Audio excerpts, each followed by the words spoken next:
Hey everyone, happy Sunday. It's Naomi Wolf, and I'm here with Outspoken, also the 1560 Geneva Bible readings, which, as you know, I felt kind of moved, called to just read through it chapter by chapter. We're all the way at Leviticus 10 now, which is the third book of the 5 books of Moses. So we are making progress.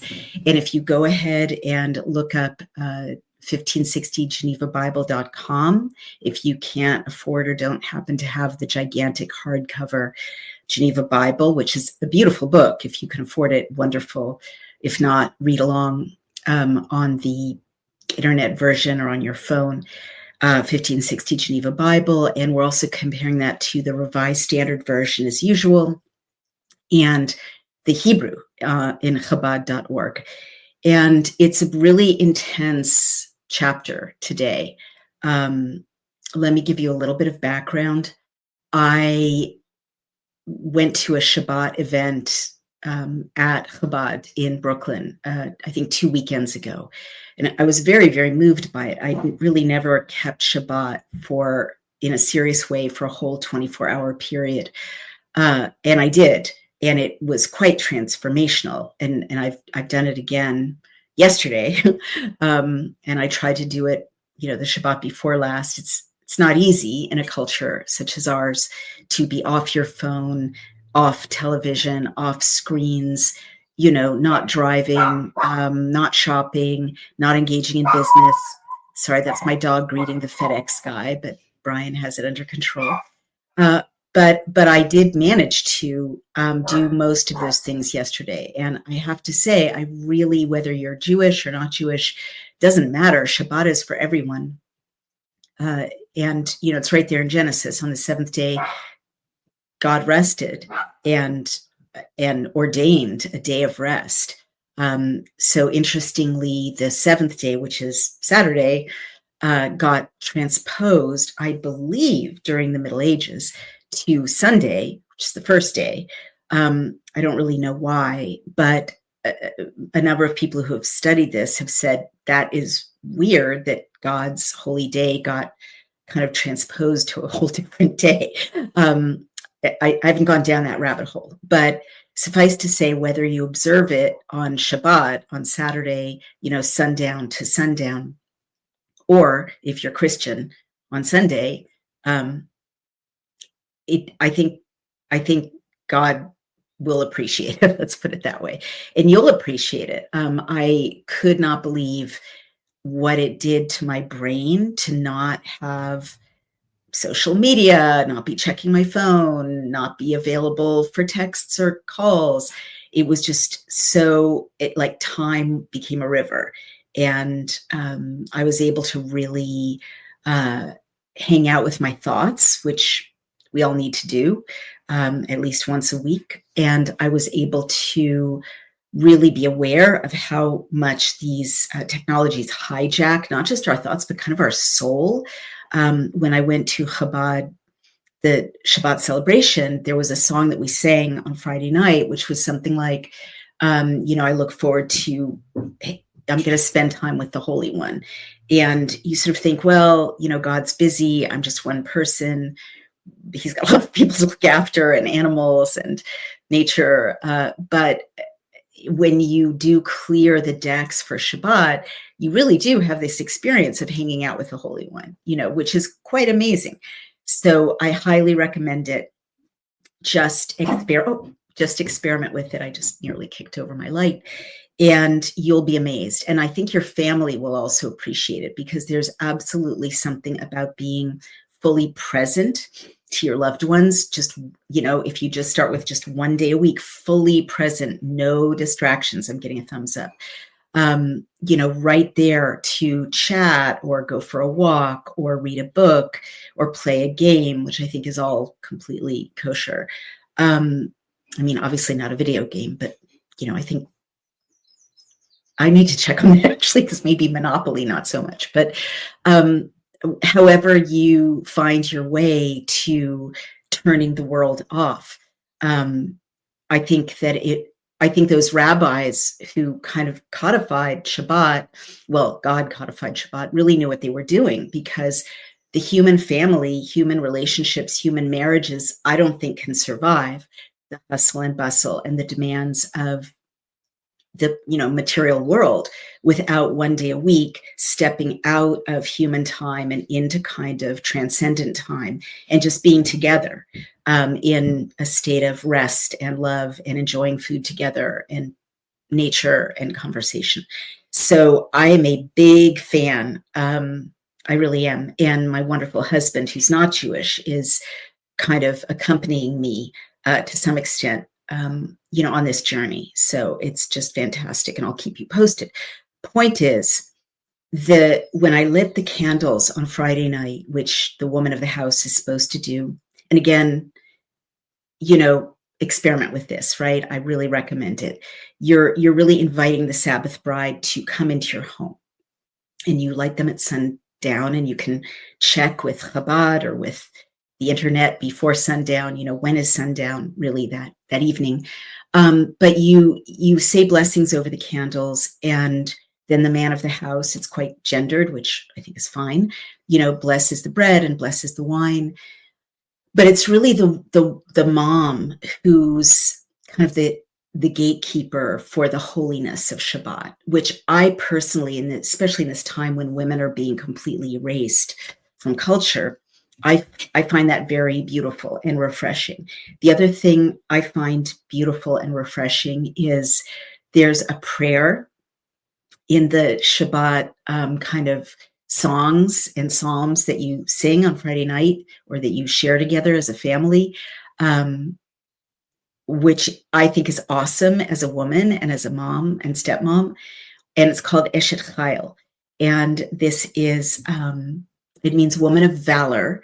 Chayil is the same root as chayal, which is soldier. So it's like strength and resourcefulness and resilience, as well as valor, like value. And it starts out something like, a woman of valor, her price is beyond rubies. And I think it's a Psalm of David. I need to double check, but it's a famous psalm. And in it, it's just fantastic. As I say this as someone who's been married twice, and again, the mother of two and a stepmother of two. These rabbis were so smart, because it leads the man of the house somewhat ritualistically to enumerate all the things mom has done during the week that are wonderful, that contribute to the well-being of the household. That usually, if you're a woman, not to genderize things too much, but this is real, you do them and do them and do them. And often even the best, families don't always notice them or acknowledge them, right? Or notice them subconsciously. So this is like a beautiful ritual where the work of the mom is surfaced in the kind of sequence of blessings, ushering in this beautiful evening. And, she looks after her household. She weaves, she engages in commerce, which is very interesting. Women in the Hebrew Bible weren't supposed to be, dolls staying at home. They were actively trying to make money for their families. She looks after her maidens. If she's got anyone helping in the household, she makes sure they're looked after. She feeds poor people, beggars at the gates. She's charitable. She's managing everything, looking after the children, looking after the livestock, looking after, spinning. Again, not the bread. She doesn't eat the bread of idleness. So she's not lounging around doing yoga and having her nails done, right? She's really always thinking about her family. Is her family well clothed and well fed? And, do they have enough resources? Are they secure? I found it incredibly moving, especially as a 12 years long single mother of two. So moving to have all those things you do as a mother named and praised.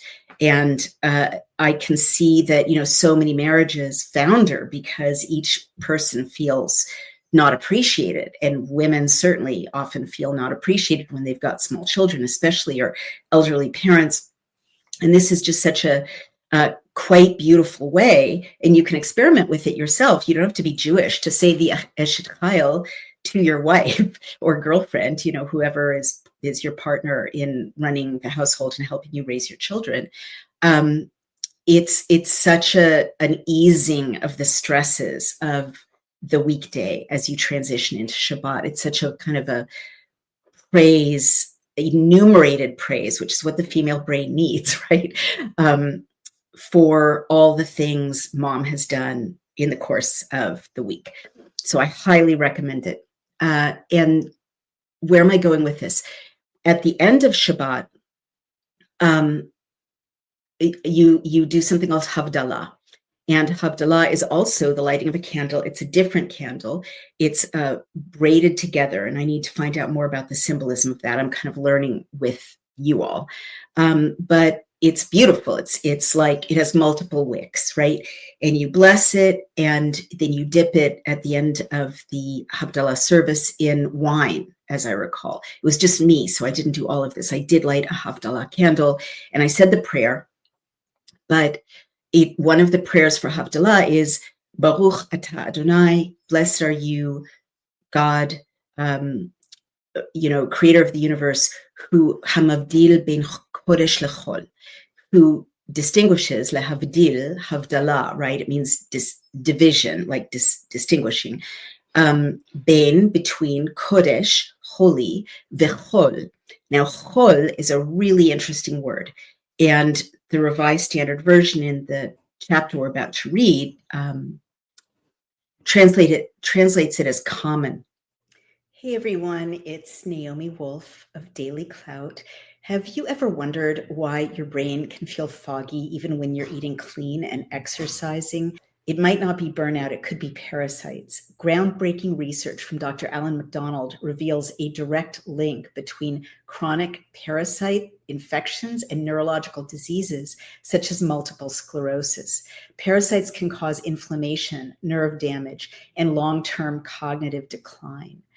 More reason to do a full body cleanse at least once a year. The wellness company has a solution for you, ivermectin and mebendazole, the gold standard parasite solution, now combined in one cleanse combo, designed to eliminate harmful invaders and support your immune system naturally. Medical grade, not some trendy herbal gimmick. Fill out a quick intake form and you'll get a 3-month supply shipped straight to your door. Maha is officially here, and the wellness company is making hard to get medications digitally accessible so you can live your best life. Head to dailyclout.health and use code dailyclout to save $60 off plus free shipping on all orders. Cleanse your body today. Get rid of parasites today. Thank you. But it's much more profound than common. Kodesh and Chol are the two essential divisions in, I want to say, in Judaism, or in, this point of Leviticus is even before organized Judaism, right? It's God is still just trying to establish a relationship with human beings. They're still in the middle of the desert. They haven't even reached, the promised land. But I would say for monotheism, or for the Abrahamic religions, which are Judaism, Christianity, and Islam, that distinction between sacred and chol is the DNA of those, that root of faith, right? It branched in 3 different ways, multiple different ways, right? Ultimately over the millennia, but this is where it's all beginning, kind of, here in Leviticus with Moses and Aaron. And, how do you become a priest of monotheism? It's never happened before, right? How do you worship a one God? That's never happened before in human history. As you recall, they're always, previously worshiping stone and clay and animals and throwing their babies into fire pits for Baal. So this is a whole new thing that humans are trying to learn and that God is trying to teach them. And so Kodesh and Chol, holy and not common, but like everyday, ordinary, not holy, right, is very, very important to Yahweh. And so we're about to read Leviticus 10. You remember that there have been some sloggy chapters. Don't strike me down, God, please. I'm doing my best. But they were tough sledding, where it was about sacrifice, sacrifice, sacrifice. How do you sacrifice? Here's how you deal with the chicken. The dove. Here's how you deal with the goat. Here's how you deal with the sheep. And it was very technical, right? And just when we think we can't deal with more technical chapters on how to, handle sacrifice, we're getting this very, very dramatic, even kind of upsetting chapter that I'm about to read to you about what happens to the sons of Aaron, the priest, Moshe's brother, when they offer alien fire before the Lord. And what you're going to see in this chapter is that purity and impurity really matters. It's not, and this is very interesting, thinking about my own 24 hours, yesterday. My mind would go, well, I'll just check my phone and see if my house guest needs anything. Or, I'll just check my phone and look at what's on Pinterest. There's God won't mind. God won't mind. Well, then I thought back to a conversation I had at Chabad where we were talking about why keep kosher. And it really doesn't sort of make human sense. Why not eat pork and shrimp and octopus? Pork is delicious. Bacon's delicious. I've eaten them my whole life. And we were all talking about that. It was a rabbi from Edmonton, Canada, a Chabad rabbi, who had brought a group, interestingly, mostly not Jewish people who are drawn to Chabad. A lot of non-Jews were at this event, which I think is quite beautiful because Chabad welcomes everyone. Chabad welcomes my husband, who's Catholic, and there's an important place for non-Jews in this pursuit of what Yahweh wants. And one of the tasks is the 7 Noahide laws, which we can talk about another time. But basically, non-Jews are invited to follow the 7 Noahide commandments. That includes everybody. Anyway, people were saying, well, why keep kosher? And I was saying, why keep kosher? And I kind of made a joke. I'll really miss shrimp. And I remember this rabbi looking at me kind of sadly.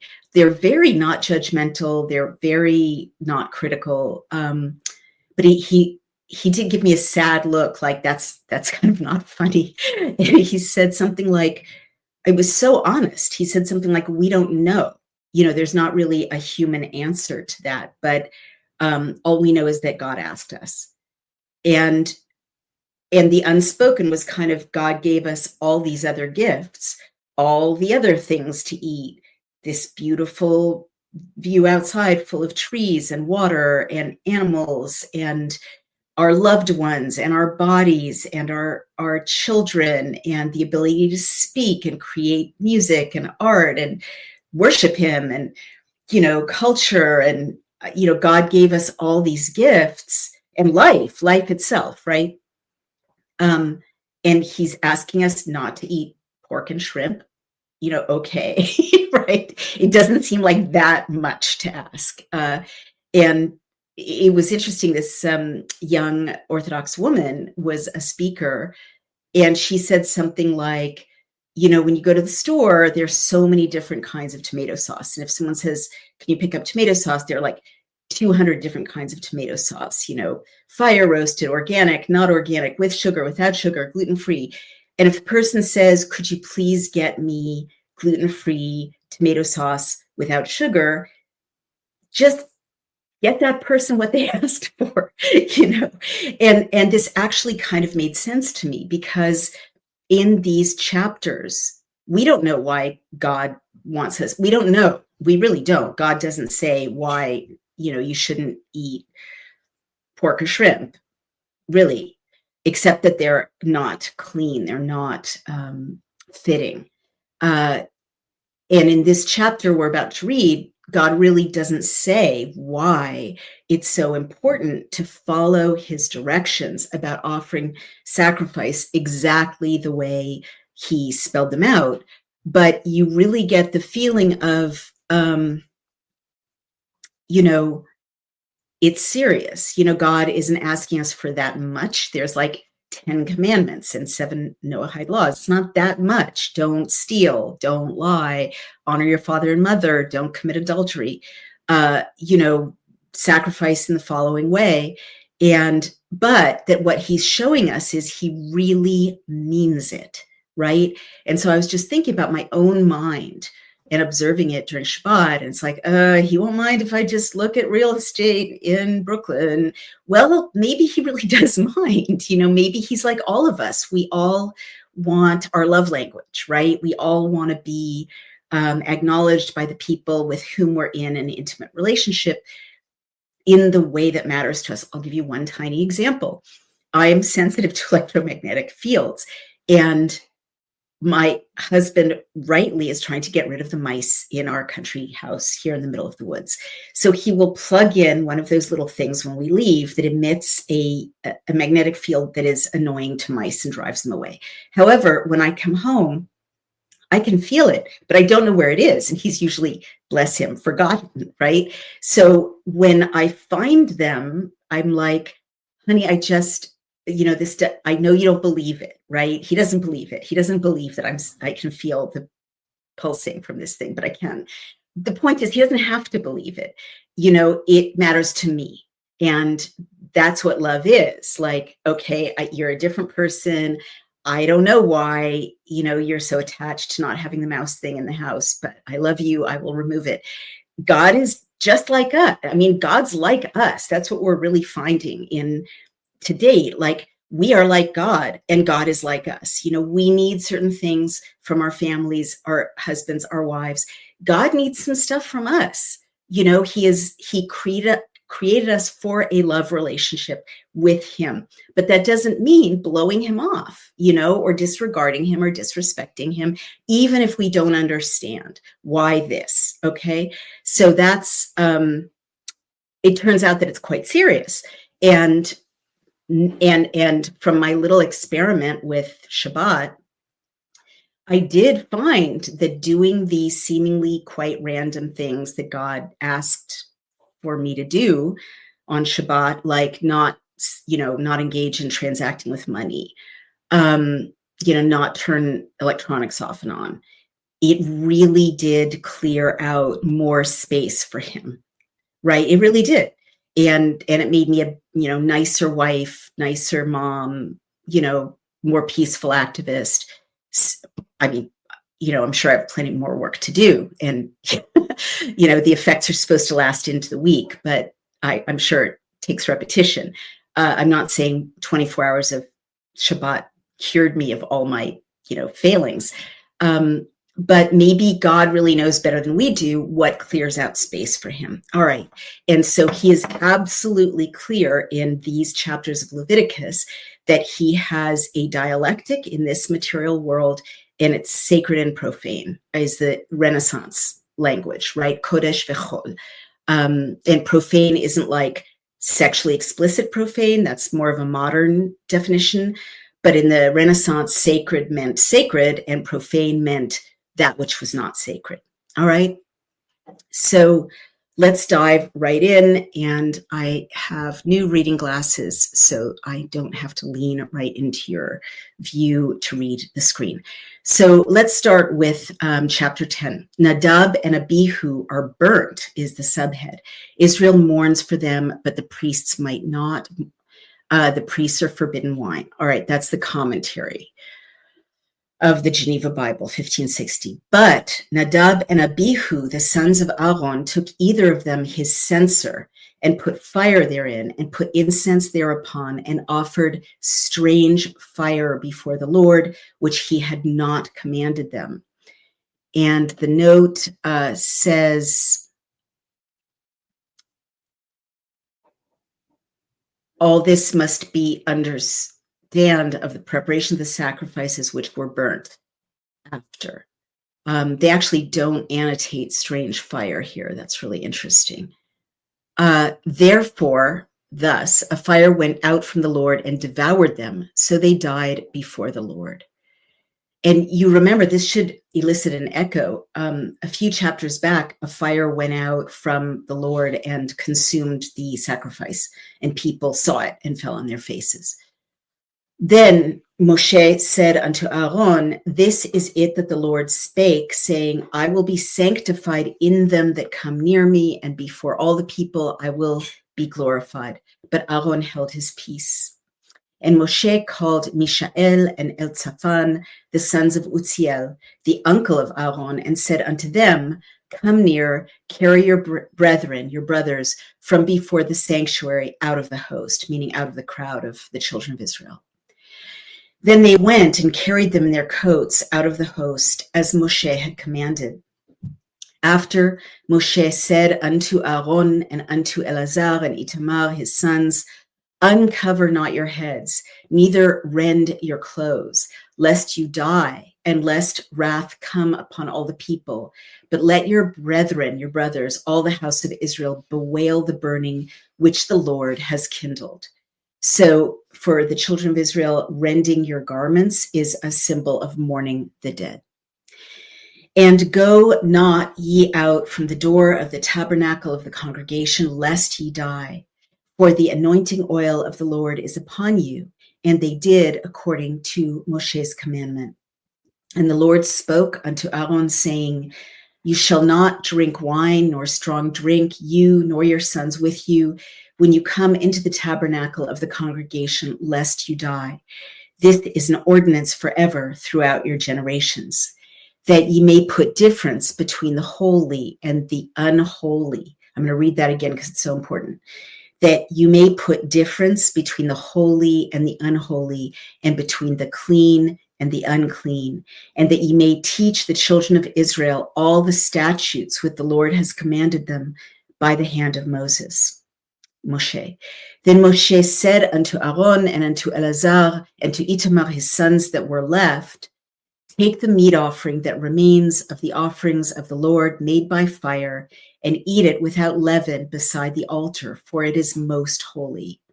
And ye shall eat it in the holy place, because it is your duty and your son's duty of the offerings of the Lord made by fire, for so I am commanded. Also the shaken breast and the heaved shoulder shall you eat in a clean place. And remember, these are pieces of the sacrificial meat, as I understand it.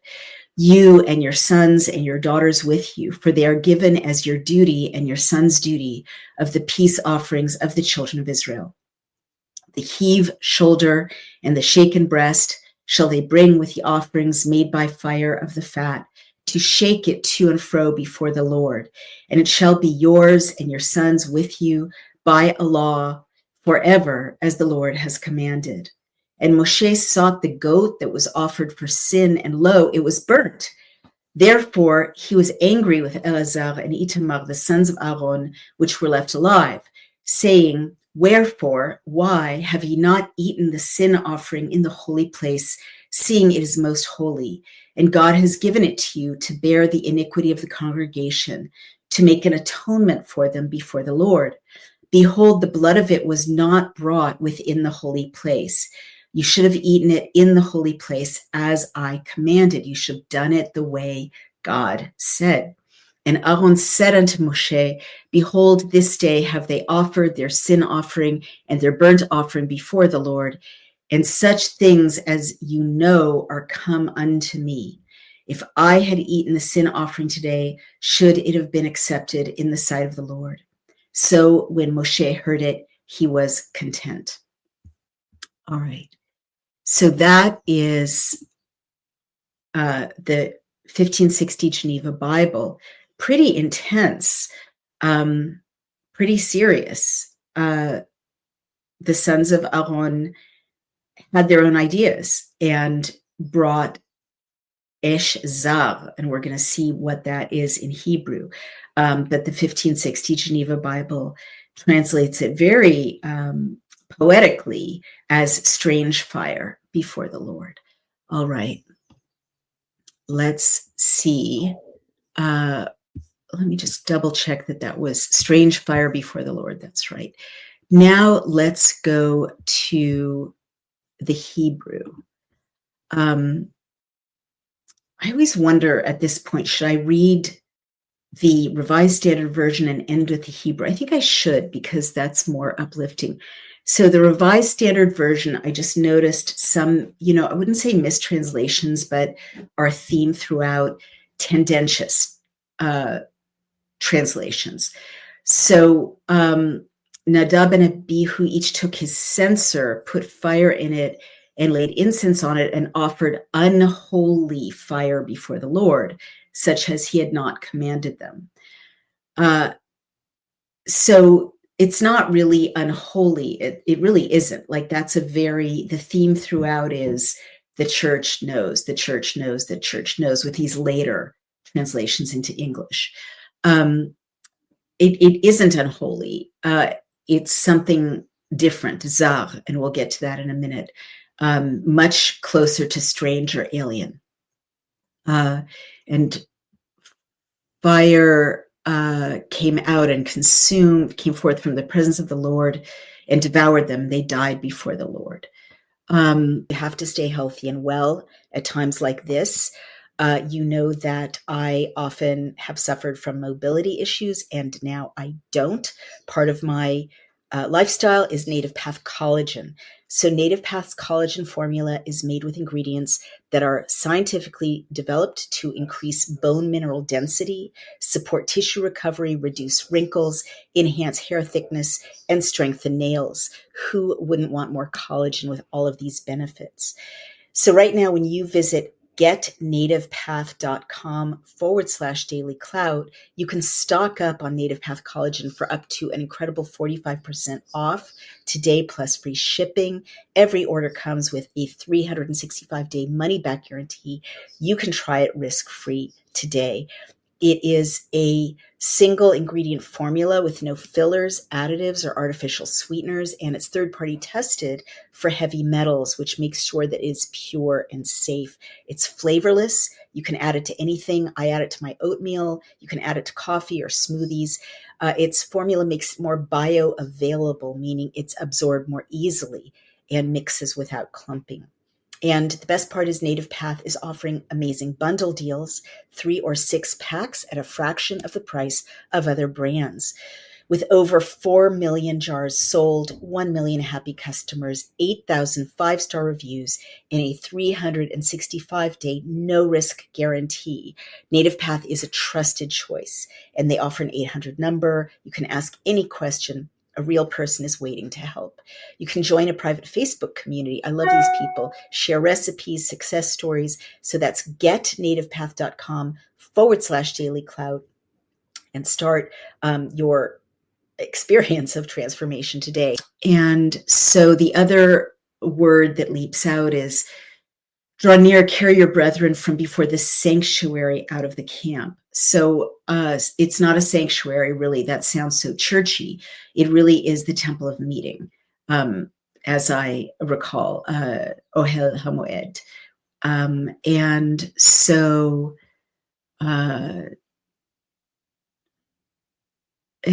the rest is accurate. You are to distinguish between the holy and the common. Well, I wouldn't say common. And between the unclean and the clean. It's not really the holy and the common. Again, that sounds very churchy to me, like the church is holy, the priests are holy, and everything else is common. They're commoners.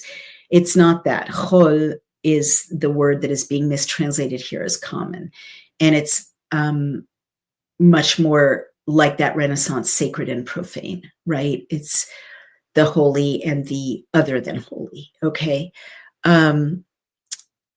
And now Moshe said to Aaron and to Elazar and Itamar, his sons who were left, you'll see that in the Hebrew, it's surviving sons, much, much more moving, much more scary, and much more emotional, much more serious. Like, God's serious. He killed the priest's 2 sons. Like, it was not an accident. And now this is another interesting mistranslation. The thigh that is offered and the breast that is waved, they shall bring with the offerings by fire of the fat to wave for a wave offering before the Lord, and it shall be yours and your sons with you as a due forever, as the Lord has commanded. Again, in my view, very churchy, tithy language. It's not a due, it's a portion. Definitely, Yahweh is setting aside food for the priests and his sons forever. But food out of what's given to the Lord is different, has different resonance by far than due, as a due forever. Like due is like dues. You've got to pay your dues, right? And goes right to the tithing to the church, in my view. This is not about tithing to the church. It's about God setting aside a portion of his sacrifice for the priests. Very different. Now, Moshe diligently inquired. Everything else is pretty accurate, except they say sanctuary again. And he says, why have you not eaten the sin offering in the place of the sanctuary? I'm not sure if it's sin. Let's take a look at that. Or it could be, but I think it's, behold, today they have offered their sin offering and their burnt offering before the Lord. And yet such things as these have befallen me. If I had eaten the sin offering today, would it have been acceptable in the sight of the Lord? Let's see if that's what he said. Behold, this day have they offered their sin offering. All right, that seems to be accurate. Now, so you can hear the churchy, sin, sanctuary, censer, unclean, fire, in the language of the Revised Standard Version, and also that neutrality of his sons that are left when it's much more anguishing, right? And in the Hebrew, which I'm about to read to you, it's very, very emotional. So I'm going to close the Revised Standard Version. So you know what I am thinking of doing? I'm going to share with you my screen, which I've recently learned how to do while I'm live. And then you can just follow along the Hebrew, which will be very exciting. There we go. You can see how beautiful it is. Vayikru bnei Aharon, and took the sons of Aaron, Nadab and Abihu, Nadab and Abihu, Esh, Tato, each took his pan, right? Not his censer, put fire in them. Censer is a much churchier word. Vayitnu bahen esh, and gave in them fire. Vayasimu aleha ktoret, and they put on her ktoret vayakrivu, incense. And you remember that word lehakriv, and I'm going to circle it right here. I hope can you see that? Yes, you can see that. How wonderful. Here, that means you could probably see my cursor. Yakrivu means you remember to draw near. And they drew near, lifnei Adonai, to the face of God, literally, esh zara, fire that is alien or strange, asher lo tziva otam, which was not commanded to them. So let's look at zar. Let's see if you can see. I have to go to meaning of zar. I'll just read it. Zar generally translates to strange, alien, or foreign. Okay, so it can be a stranger, it's estranged, it's in opposition to priests or members of a specific group, strange or foreign. All right, so it's how can I put it? It's like the tension throughout to this point, the Hebrew Bible, is that which is for the children of Israel and that which people worshiping Baal and Asherah and ancestors and animals, all those are all zarim. Those are worshiping gods that are zarim, alien gods, strange gods. So it's not just unclean fire, which is how the Revised Standard Version churchily translated it. It's much more powerful than that. It's alien fire. It's fire that you would give to an alien god. All right, it's a betrayal, essentially. It's not just unclean, it's much stronger, which the Lord had not commanded them. Vetitse esh, and she went out, fire, milifnei Adonai, from in front of the face of God. And lifnei, as you recall, means before, like in front of, but it also literally means panim are literally face. So you've got this theme again of to hakriv, to come near to God, and this is God's face, as well as just being in front of God.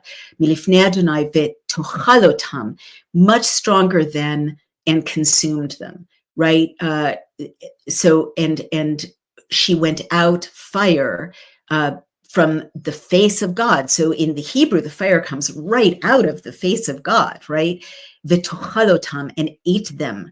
Veyamutu, and they died, lifnei Adonai, before God, but also in front of the face of God. Much more dramatic than in the Revised Standard Version. Vayomer Moshe el Aharon, and said Moses to Aaron, who asher diber Adonai, thus God spoke, lomar, to say, bikorvai, in though, those who come near me, again that word karov, ekadesh, I will make holy, ve'al pnei kol ha'am, and on the faces of all the people, that word again, panaim, pnei, all the people, ekaved, I will be glorified, ve'yedom Aharon, and Aaron was silent, he was quiet. Vayikra Moshe, and this is a catastrophe that has happened to Aaron, of course, and called Moshe to Mishael and Elzapan, bnei Uziel, the sons of Uziel, Dod Aharon, the uncle of Aaron, Vayomer, and he said, Alehem, to them, Kirvu, that word again, draw near, Seu, carry, et achechem, your brothers. It's much stronger than your brethren or your kinsmen. It is your brothers. Carry your brothers, me'et pnei hakodesh, from within the face of the holiness, el mechutz, toward the outside, lamachane, to outside of the camp. And you remember how churchily this was translated, outside the hosts. It's literally carry your brothers from outside this crowd of people who have witnessed them be consumed by fire coming from God's face. Like, can you tell this is a totally different story in the Hebrew, right? It's far more serious, far more dramatic, and far more about how people are supposed to relate directly to God, not about the churchiness at all. Vayikrevu, and you recognize that word, and they drew near, v'yasaum, and they carried behutanotam, in their tunics. So they're literally carrying their brothers, their cousins, in their garments. El mechutz, to the outside, lamachane, of the camp, ka'asher diber Moshe, as Moshe had said. Vayomer Moshe el Aharon, and Moshe said to Aaron, ule Elazar, ule Itamar, and to Elazar and Itamar his sons, banav, roshechem al tifra'u, don't uncover, don't leave your heads unshorn, which is a sign of mourning. Uvigdechem lo tifromu, and don't rend your garments, also a sign of mourning. Velo tamutu, so that you don't die. Also, right? Like, you could die if you mourn these people. Ve'al kol ha'eda yiktsof ve'achechem kol beit Yisrael ve'yivku et hasrefa asher saraf Adonai. Wow. So he's saying, like, it's human to want to mourn your cousins or your nephews, your sons. Don't do it. Like, these people were so offensive to God, right? In a priestly role, bringing strange fire, alien fire. You can't even mourn them. That is how serious their transgression is. Velo tamutu, and if you mourn them, you could die. And, lest God becomes angry with the whole community. But your brothers, the entire house of Israel, shall cry, yivku, not just bewail, but they will weep, et hasrefa, the conflagration, not just burning, like it's a whole, dramatic conflagration of bodies, right? Asher saraf Adonai, which God burned, right? It's so direct. U mi petach, and from the opening, ohel moed, the tent of meeting, not the sanctuary, right? Lo tetzu, don't go out, pen tamutu, lest you die. Ki shemen mishchat Adonai, because the Lord's anointing oil, and you remember this word Mashiach, it is the root of Messiah. It means anointed with oil, because the oil of anointing of God's anointing oil, alechem, is on you.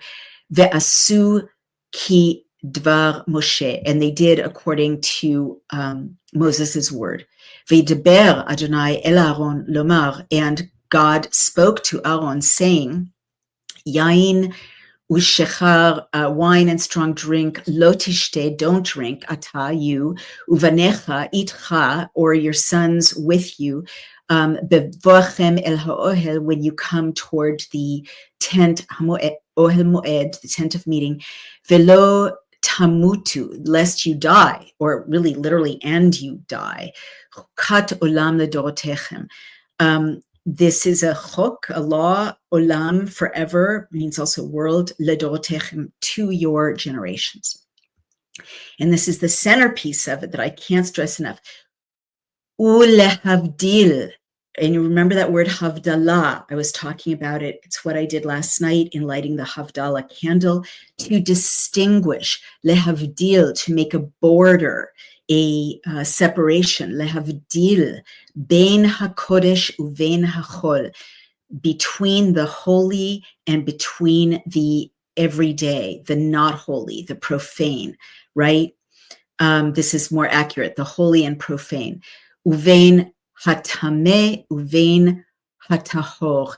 And these are also very important words in Hebrew. And I'm just going to read what tameh is. It's ritually impure or unclean, a state of ritual impurity. And tahor in Hebrew is ritually clean or pure. And it's often used in the context of ritual impurity and purification rituals as described in the Bible. So these are much deeper than clean and unclean, like you've got to do laundry. This is like God's essential request of us is to understand that he has divided, as part of creation, human activity and the world itself, into things that are sacred and profane, and into times that are sacred and profane, and practices that are sacred and profane. To me, this is super beautiful. I know it seems very restrictive, like we're such a culture of, I just want to eat everything, and I want to have sex with everyone, and I want to, do everything whenever I want, right? But that's not the world that God created for us. And those are not the chokim, the laws, the statutes that God created. That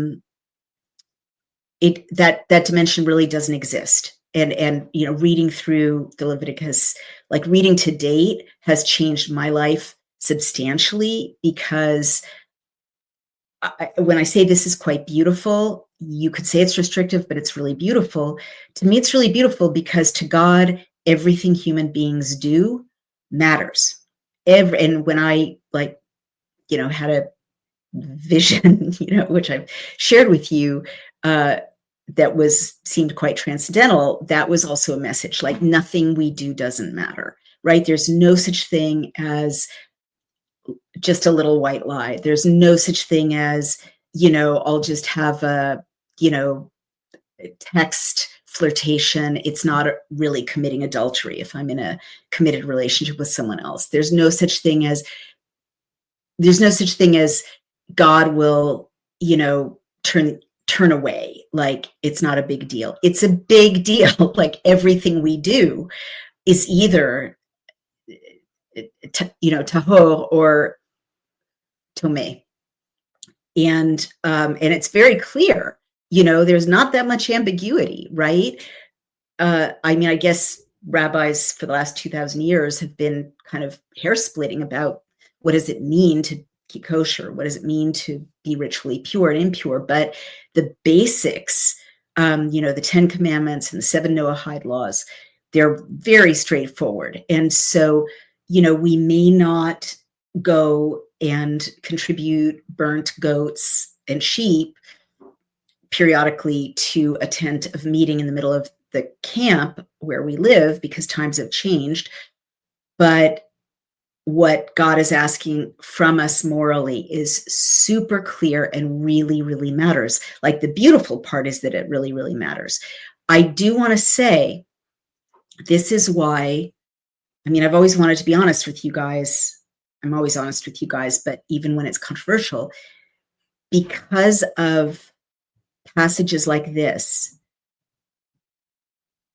Jewish people can be, I want to say confused. I'll speak for myself. I can be confused or horrified by practices that go, well, we can do whatever we want all week and we just have to go to mass. No. It doesn't work like that.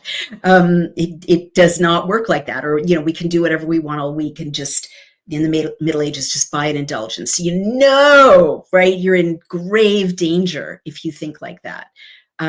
It's a really bad idea. And sometimes, like when I've talked about this kind of division or difference in discourses right now in between what the Bible actually says, the Hebrew Bible, and some practices. And I'm not saying modern Jews are any better than modern Christians. There's a lot of, nonsense that is avoiding what God really clearly is saying, which is some ways of living are pure and some ways are impure. I've jokingly said Christians need to be less cheerful and Jews need to cheer up. and what I mean is a lot of Christian modern sects basically say, God wins in the end. We can do whatever we want, but Jesus loves me. And I'm like, that's really very, very dangerous. Like Jesus may love you, but, and I'm sure he does, but it, he said, not in Matthew, not a jot or tittle of the law will pass away. And he wasn't doing away with the law. So it's very dangerous to live your life thinking that, impurity doesn't matter as long as you do this or that. And, not to skip ahead, but Jesus was very clear about that in multiple places in the New Testament. Like I always think about what he said about whited sepulchres. This is what he's talking about. People who have all kinds of uncleanness, right? Tomei, right? Uncleanness inside, and on the outside they are whited sepulchres. They look good on the outside, or they're praying and fasting openly but behaving incredibly badly in secret. That is not okay. So and when I say Jews need to cheer up, if we really read the Hebrew Bible, I think very carefully, we would understand, which I think a lot of conservative Judaism and Reform Judaism has lost, like how close God is to us, right? Anyway, that's my little rabbit hole. But here it is, to distinguish between holy and profane and between clean and unclean. Ule horot, and to instruct, et bnei Israel, the children of Israel, et kol hachukim, all the laws, asher diber, which spoke Adonai el aleihim, God on you, biyad Moshe, literally in the hand of Moses, through Moses. V'yedaber, and you can hear this repetition of, God diber, now Moshe is medaber, speaking. V'yedaber Moshe el Aaron, and Moses said to Aaron, ve'el Elazar, ve'el Itamar, and to Elazar and Itamar. Now listen to this. banav hanotrim. So remember, in the Revised Standard, it's the sons who were left. That's not what it is. It's the surviving sons in Hebrew. I mean, can you believe it? Imagine being that father, the surviving sons. Okay, so everyone in the Hebrew version is aware that a catastrophe has taken place. His sons who have survived, Notrim, Kru et hamincha, take the meal offering. Hanoteret, same word. It's translated as leftover, but Notrim and Noteret, same word. So it's like the surviving meal, right? So this is about things that survived this conflagration. Me Ishe Adonai, from the fire of God.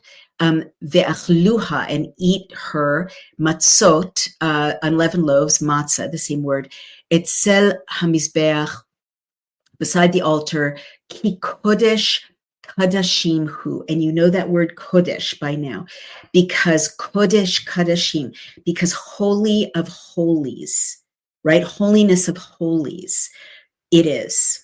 Okay, so this is all about what is Kodesh. And I'm going to repeat this from an earlier chapter. In Judaism, unlike a lot of other religions, humans mekadesh when they do what God has kidesh, right? So you don't have to wait for a priest, lekadesh. You know, when I bless the candles on Friday night, I am mekadeshet, my home, right? I'm making it holy by doing what God kidesh, right? And what God told me to lekadesh. So this is really important. I think it's very hopeful. You can make your life holy. You can make your meals holy. You can make your sexual relationship holy, according to the Hebrew Bible, right? You have the power to bless.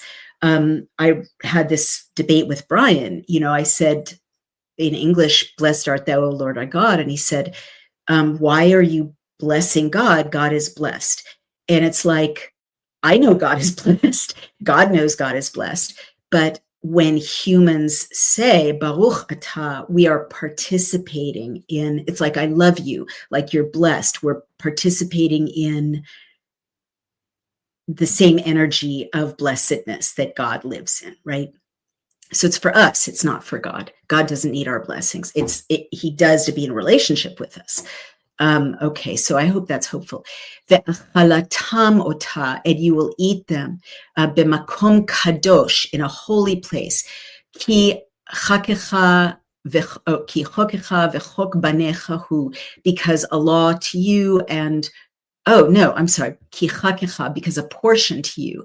V'chak banecha, and your son's portion. Remember, it's not due. Hu me'ishe Adonai, it is from the fire of God. Ki chen tzaviti, because thus I have commanded.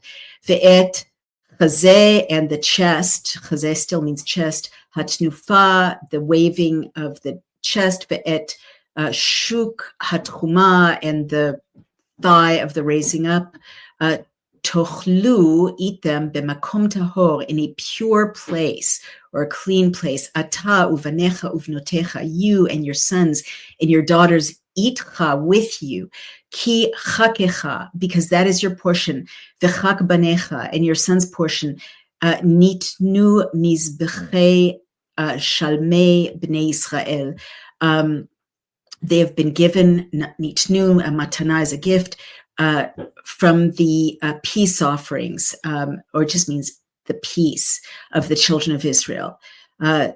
Shuk hatchuma, the thigh of the raising up, ve'chazeh hatnufa, and the breast of the waving, al ishe hachalavim, on the fires of the, well, chalavim is literally milks, but it's translated facts. Yaviu lehanif, they will come to tnufa, to wave, lifnei Adonai, before God, v'haya lecha ulevanecha, and it was, meaning it will be to you and to your sons, itcha, with you, lechak olam, an eternal portion, ke'asher tziva Adonai, as God commanded, as commanded God.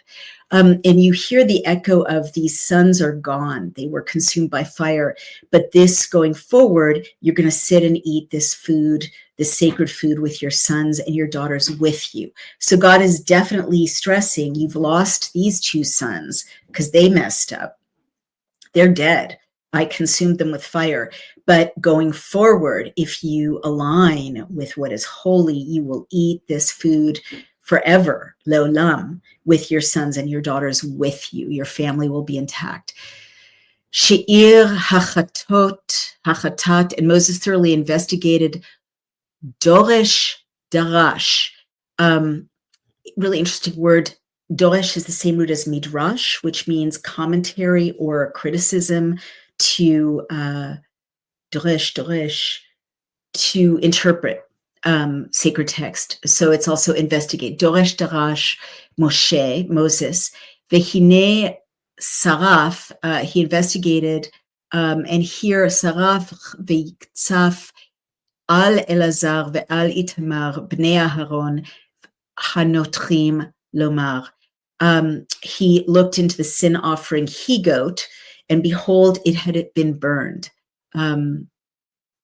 So instead of eaten appropriately. So he was angry with Elazar and Itamar, Aaron's surviving sons, the ones who survived, lomar, saying, Madua, why, lo achaltem, you didn't eat, et hachetat, the sin offering, b'makom hakadosh, hakodesh, in the place that is holy, ki kodesh kadashim hu, because I really hope you're literally learning Hebrew at this point.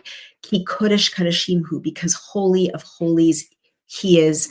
Ve'ota natan lachem, and this was given to you. Again, that root natan, matana, gift to you.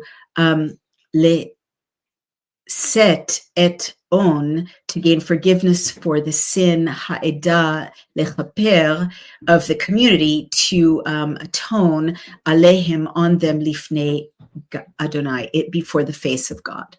Hen lo huva et dama, thus his blood was not brought, el hakodesh, toward the Holy of Holies, toward the holiness, pnima, in the interior, achol tochlu, so that you should surely have eaten it, ota, it, bakodesh ka'asher tzaviti, in holiness as I commanded.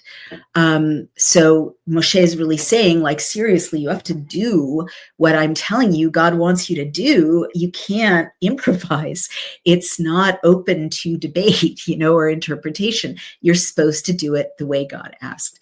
V'daber Aaron, and Aaron spoke, el Moshe, to Moses, hen hayom hakrivu, that word again, lakriv, today they came near, et hatatam, ve'et olatam lifnei Adonai, but today did they come near and bring their sin offering and their burnt offering in front of the face of God, ve'tikrena oti kaele, and if such things, tragic events is the bracketed meaning, happened to me like these, ve'achalti chatat hayom, and if I had eaten a sin offering today, heitev be'enei Adonai. They translate it as a question, would it have pleased the Lord? But really in the Hebrew, it would have pleased the Lord. So this mourning father is just saying, they messed up, and if I had done it the right way, it would have been good in the eyes of God. And Vishma Moshe, and Moses heard, Veyetav be'enav, and it was good in his eyes. And you hear that repetition of Hitev be'enei Adonai, it would have been good in the eyes of God. Vishma Moshe, and Moses listened, Veyetav be'enav, and it was good in his eyes. So Moshe is definitely a kind of proxy for God in the language. The language is very clear with that repetition, which I gather is called chiasmus. I need to look into that more. That, this grieving father is saying it would have been good in God's eyes if I had done it right, and if my sons had done it right. He's not blaming God for losing his sons, which is pretty extraordinary. I mean, it very much echoes the story of Abraham and Isaac, which seems like such a mean story, right? Where God asked Isaac to sacrifice his son and then substitutes a ram or a sheep for the sacrifice at the last minute. And Abraham just does it, right? Well, that's not what happened here. We don't know where Aaron was when his sons were offering strange fire to God, but it happened, and Aaron is not saying, what a horrible God, what an evil God. Aaron is saying, if I had done it, the way God asked, if they had done it the way God asked, it would have been good in God's eyes. So they're definitely face to face with what's good in God's eyes and what's not good. All right. I don't want to leave you with that because it seems like rather a downer, but we've run out of time. And that is the end of the chapter. So it's a very intense chapter. Very serious, right? But I hope what you take away is these very beautiful meanings of these words, tameh and tahor, impure and pure, unclean and clean, and also kodesh, holy, and chol, every day. And we go from one to the other all the time in our lives, but maybe the more we practice recognizing and doing what's holy, it makes us more sensitive to recognizing and staying away from what is unclean, what is unholy, and really taking it seriously when we're tempted by creating or inventing a gray area, right? There aren't any gray areas. There really aren't. Or if there are, we haven't gotten to them yet in the Hebrew Bible. So I guess I'll just leave you with that, because I know it seems mean to say, oh, hey, look, here's God saying there aren't any gray areas. You're either, aligned with me or not. And I know that short term that takes away a lot of fun stuff we like to do, assuming that it's not very serious or whatever. Or if I snap at my child, or I, just cheat a little on in my business, it doesn't really matter. Well, I think this chapter shows that really, really, really, really, really does matter. And even things we don't really understand that God is asking us to do, like pray, right? Maybe we don't have to understand. I mean, again, I'll leave you with that, because I found it so bracing, when this rabbi at Chabad said, you know what, we don't know why. God, we're not God. We don't understand why, but God asked us. So, the unspoken is it's not a lot to give considering what we got. So I'll leave you with that. I'm going to try to be more regular and consistent in reading through these chapters. Thank you for bearing with me during the heavy sledding. Don't strike me down of the last few chapters. And we've got a very robust audience listening today. And so I will just leave you with the strong recommendation that you experiment with Shabbat, whatever that means to you. Read about it. Find out about it. What is Sabbath? Our grandparents and great-grandparents kept the Lord's Day, different days of the week for Christians and Jews. You might even want to experiment with Shabbat, Friday night to Saturday night, whether you're Christian or Jewish. I'm not trying to proselytize, just that's what it says, the seventh day.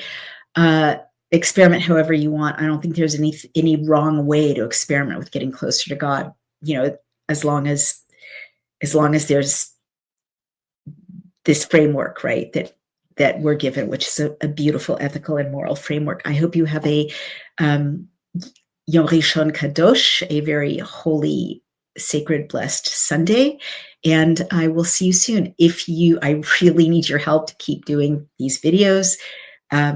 please subscribe on Outspoken. Please become a paid subscriber, and please subscribe or donate on Daily Clout. I hate to ask, but it's not just me. It's a team of people helping me produce and distribute these videos, and hosting and social media management, all of it. So it's expensive, and I really, really need your help to keep it going. I've had wonderful comments from listeners saying that they are using these videos in Bible study. I'm trying to find a way to put these together in one sequence, or book by book, so you can download them entirely, but they are totally free right now. I want to keep it that way. To do that, I really do need your support. On Substack's Outspoken or on Daily Clout. And having said that, back to the beautiful day. Enjoy all the things that you have been given that we so often don't notice. Take care. Bye-bye.